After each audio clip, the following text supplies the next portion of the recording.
Students, welcome to my channel Study Fusion. आज हम पढ़ेंगे एंटीबॉडी और उसके टाइप्स के बारे में। इस बार हम पढ़ेंगे एंटीबॉडी और उसके टाइप्स के बारे में। तो एंटीबॉडी होती क्या है? एंटीबॉडी है एक वाई शेप्ड इम्यूनोग्लोबुलिन। क्या है? Y shaped immunoglobulin. ठीक है, ये करता क्या है? इम्यून सिस्टम में काम करता है। और काम क्या है इसका? To kill the antigen. Antigen क्या है? कोई भी फॉरेन पार्टिकल।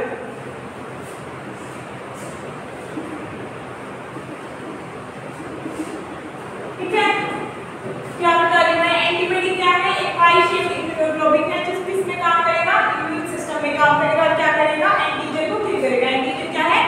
फॉरेन पार्टिकल है कोई भी। ठीक है, तो इसकी प्रॉपर्टीज देखो फटाफट।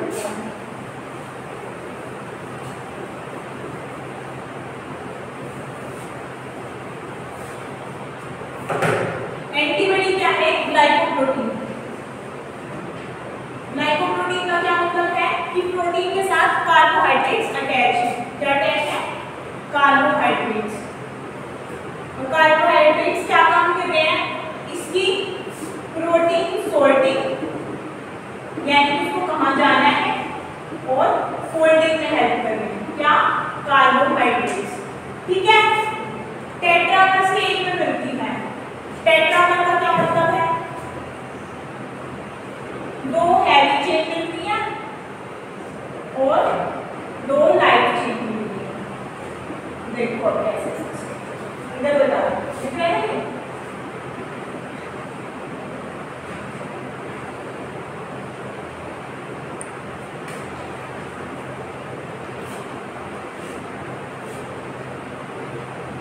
ये जो ब्लू कलर से मैंने बनाई है ये है हैवी चेन, और जो लाइट कलर ग्रीन कलर से बनाई है वो है लाइट चेन।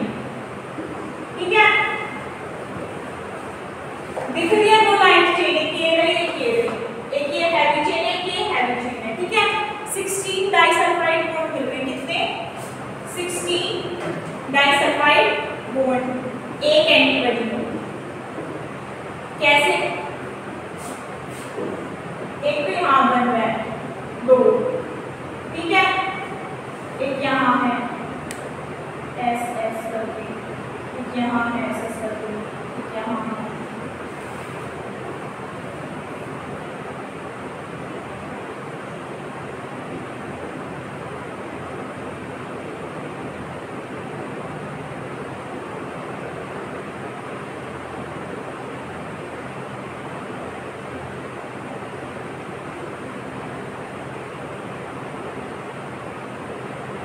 देखो 1 2 3 4 5 6 7 8 9 10 11 12 13 14 और 13।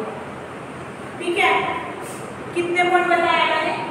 16 बॉन्ड होते हैं। ठीक है,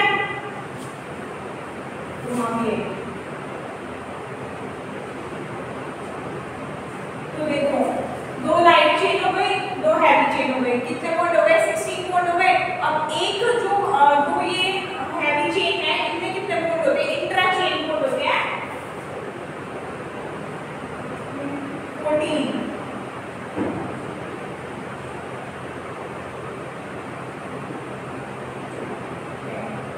देखो 1 2 3 4, ठीक है, 5 6 7 8 9 10 हो गए।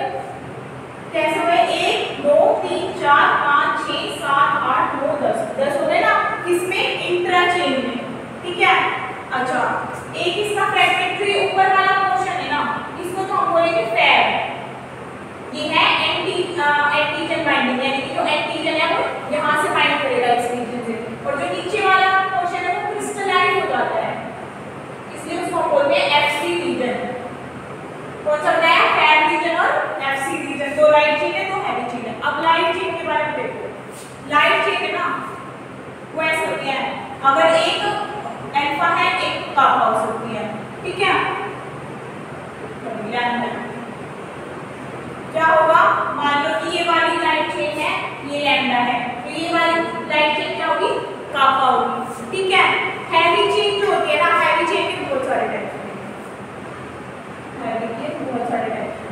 जैसे एप्सिलॉन है, म्यू है और गामा, डेल्टा और एल्फा। ठीक है, लाइट चेन में तो अगर एक ये मिल रहा है तो एक ये मिलेगा।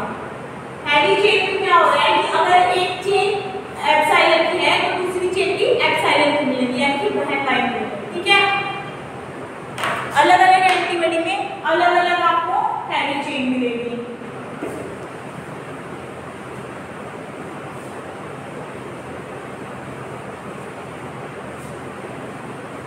अब देखो टाइप्स कौन कौन से।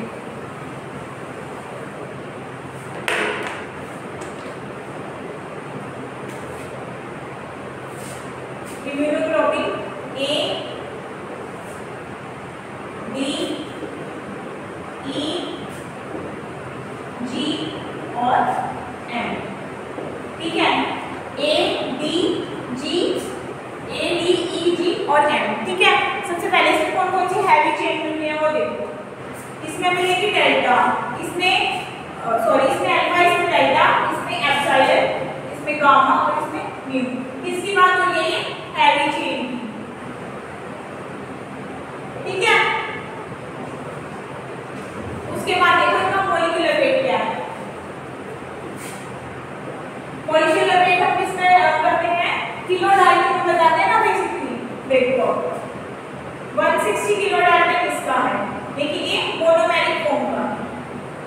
ठीक है, और जो डाइमेरिक फॉर्म है उसका है 358 किलो डाल्टन।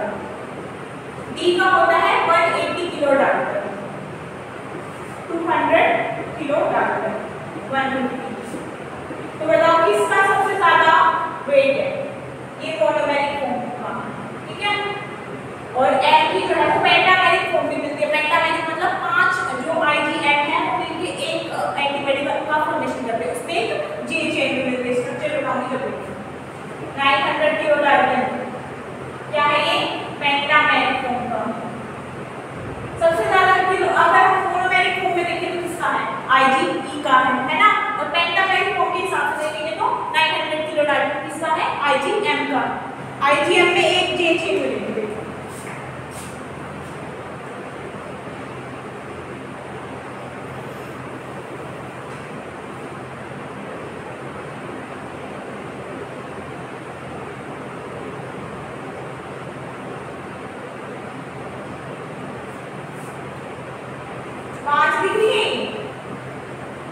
और इसमें यहाँ एक ऐसे जे चेन मिलेगी। ठीक है, ये क्या है? 5 आईजीएम है पेंटामेरिक फॉर्म में, और ये क्या है? एक जे चेन। जे चेन की वजह से ये कॉन्फ़िगरेशन बन पा रहा है। ठीक है, अच्छा जो आईजीएम है ना वो प्राइमरी रिस्पांस देती है। प्राइमरी रिस्पांस का मतलब क्या है? सबसे पहले यही सीक्रेट होती है। जो न्यूबॉर्न बेबी होता है ना उसमें भी ये सीक्रेट होती है। इसमें न्यूबॉर्न बेबी है। ठीक है, क्या बताया मैंने? पेंटामेरिक स्ट्रक्चर में 900 किलो डाल्टन वेट है। पेंटामेरिक स्ट्रक्चर पर एक जे चेन है। जे चेन की वजह से ही पेंटामेरिक फॉर्म बनती है। म्यू क्या है? एक हैवी चेन है। प्राइमरी रिस्पांस आईजीएम एंटीबॉडी देती है और न्यूबॉर्न बेबी में भी ये प्रोड्यूस होती है। ठीक है, उसके बाद आईजीजी का देखो। अच्छा, आईजीएम कितनी मिलती है परसेंटेज में? सीरम में कितनी मिलती है? 6% होती है। ठीक है, सबसे ज्यादा मिलती है वो है आईजीजी 80%। किसमें? सीरम में। ठीक है, अब आईजीजी की ना फॉर्म होती है। आईजीजी 1 2 3 4। जो फोर्थ फॉर्म है ना वो क्या नहीं कर सकती? वो कॉम्प्लीमेंट्री सिस्टम को एक्टिवेट नहीं कर सकती। Can not activate complementary system. ठीक है, और आईजीजी 2 जो है वो प्लेसेंटा को क्रॉस नहीं कर सकती।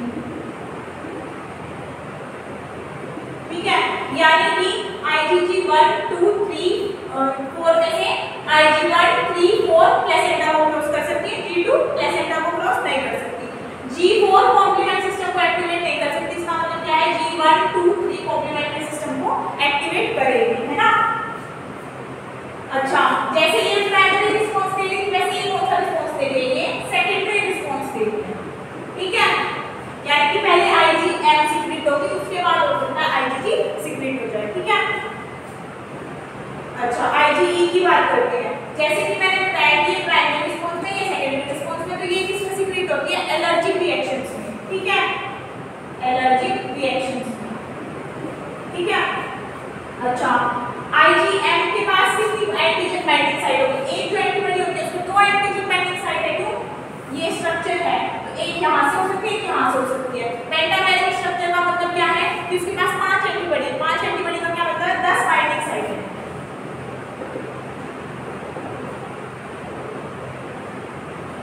है ना, 10 बाइंडिंग साइट। इसके पास कितनी है? सिर्फ 2 बाइंडिंग साइट है क्योंकि मोनोमेरिक स्ट्रक्चर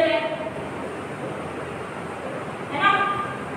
सेकेंडरी रिस्पांस में सीक्रेट हो रही है गामा हैवी चेन है, 150 किलो डाल्टन वेट है, इसकी 4 फॉर्म है जिसमें से एक प्लेसेंटा को क्रॉस कर सकती है, एक कॉम्प्लीमेंट्री सिस्टम को एक्टिवेट नहीं कर सकती, 2 एंटीजन बाइंडिंग साइट है इसके पास, ठीक है।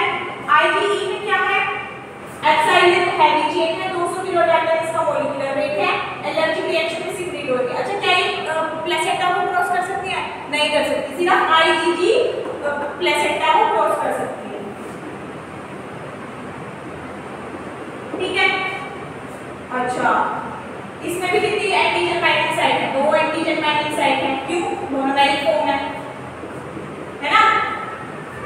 अच्छा, IgD के बारे में मैंने क्या बताया? डेल्टा इसकी हैवी चेन है, 180 किलो डाल्टन इसका वेट है, ये 1% है टोटल एंटीबॉडी का और ये उससे भी कम है 0.027, यानी कि सबसे कम कौन सी मिल रही है? IgE मिल रही है, सबसे उसके बाद कौन सी कम मिल रही है? IgD, और सबसे फालतू कौन सी मिल रही है? IgG मिल रही है, कितनी? 80%, ठीक है। ये कितनी मिलती है? 13%। ये भी प्लेसेंटा को क्रॉस नहीं कर सकती, करती क्या है? ये बहुत इंपॉर्टेंट फंक्शन है इसका, ये बी सेल रिसेप्टर की तरह एक्ट करती है, act as B cell receptor. और एंटीजन बाइंडिंग साइट इसमें भी कितनी होगी? 2, क्यों? क्योंकि मोनोमेरिक फॉर्म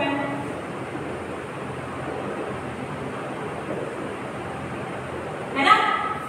अच्छा, IgM देखो, अल्फा है इसका स्ट्रक्चर, मोनोमेरिक और डायमेरिक दोनों फॉर्म में मिल है ना, तो इसकी एंटीजन बाइंडिंग साइट कितनी हो सकती है? 4 मैक्सिमम इसकी एंटीजन बाइंडिंग साइट हो सकती है क्योंकि डायमेरिक स्ट्रक्चर बना हुआ है ना, 4 बाइंडिंग साइट।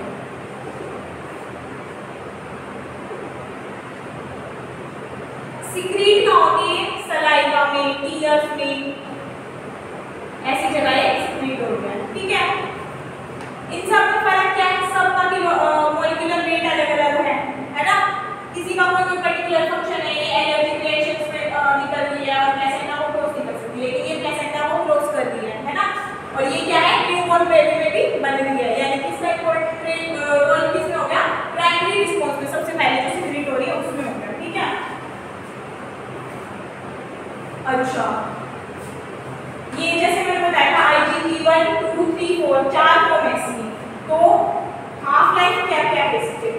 G1 की, G2 की और G4 की, G1, 2 और 4 की 28 डेज की हाफ लाइफ है, ठीक है। इसकी G1, 2 और 4 की, और 3 की कितनी है? सिर्फ 8 दिन की है ना। और बाकी की हाफ लाइफ कितनी कितनी है देखो,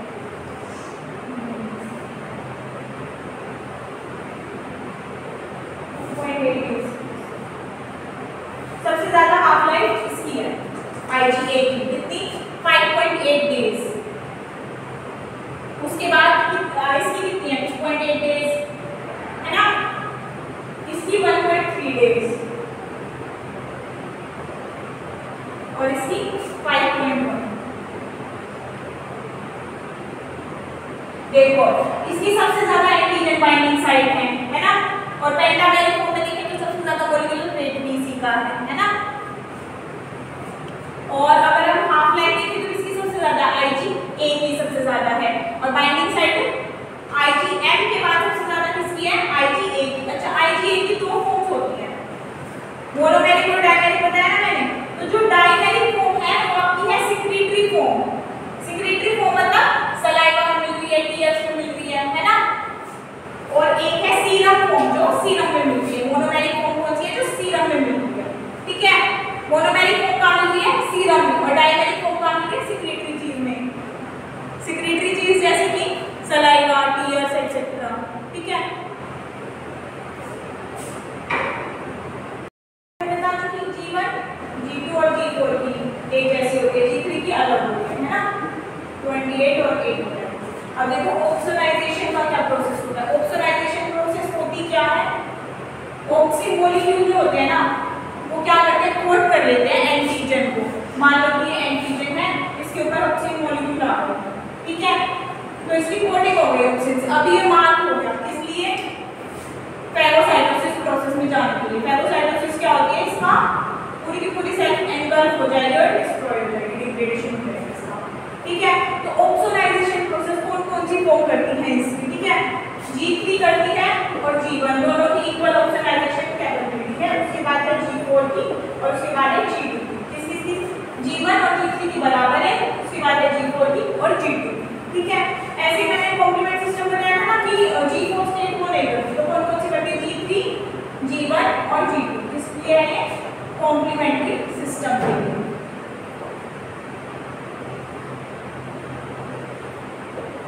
ठीक है।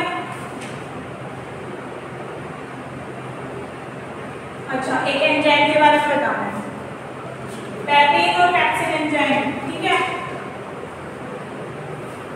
पैपेन और पैक्सिन। पैपेन जो है ना वो हिंज रीजन, ये हिंज रीजन है तो इससे ऊपर कट करती है, ठीक है, कट अबव हिंज रीजन, और ये कट बिलो हिंज रीजन के नीचे। अगर हिंज रीजन से ऊपर कट होगी तो क्या होगा, इसका अलग बैंड बनेगा और इनका अलग बैंड बनेगा, है ना। और हिंज रीजन से नीचे कट होगी तो क्या होगा, एक ये बैंड बनेगा, ये बनेगा। जो ये वाला बैंड है ये छोटा है तो ये अपने आप डिग्रेड हो जाएगा। जब हम इसको जेल इलेक्ट्रोफोरेसिस में रन करेंगे तो इसका कोई बैंड दिखाई नहीं देगा, ठीक है। तो यानी कि इसमें अगर हम कट करेंगे तो कितने बैंड बनेंगे, 2 बैंड बनेंगे, है ना। और इसमें अगर हम कट करेंगे तो कितना बैंड बनेगा, सिर्फ एक ही बैंड बनेगा, क्योंकि जो नीचे वाला रीजन है वो क्या हो जाएगा, डिग्रेड हो जाएगा, है ना। पर क्या होता है, पेंटामेरिक वाले में कितना बनेगा इस हिसाब से, पेंटामेरिक वाले में 3 बनने चाहिए, जे चेन का भी बनेगा उसमें, है ना। और यहाँ कितने बनेंगे उसमें, यहाँ बनेंगे 2 बनेंगे, इसमें IgMn, क्यों, पेंटामेरिक स्ट्रक्चर है ना। एक होता है IG